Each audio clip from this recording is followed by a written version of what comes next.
છે સ્કૂલ પર આમાં હું ડૂબો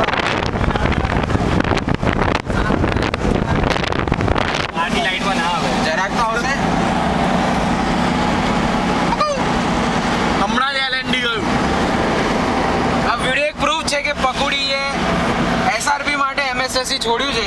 અને મિત્રતા બોલી અને વર્ષગાંઠને દિવસે ગેરહાજર રહેલ હતા અને તીરી બતાવેલ છે એના માટે એને કોઈ દિવસ માફી મળે નહીં તેમ છતાં અમે એને સંઘરીએ છીએ કારણ કે અમે મિત્રતામાં માનીએ છીએ અમારું કમિટમેન્ટ જ હોય છે અમુક લોકો ખબર નહીં બંધ કે થોડી એને આપો તેમ છતાંય મારો મિત્ર મને ગણીને એના માટે હું મારા કાર્યક્રમને પાછળ ઠેલવી રહ્યો છું અહીંથી નીચે હો અને કેમેરામાં એન્ટ્રી ડાબી સાઈડ નીચે કઈથી લા ડાબી સાઈડ હજી એરપોર્ટ ગુડ્ડુ પણ કંઈ કહેવા માંગે પણ એ કંઈ બોલી નથી શકતા એ હસે છે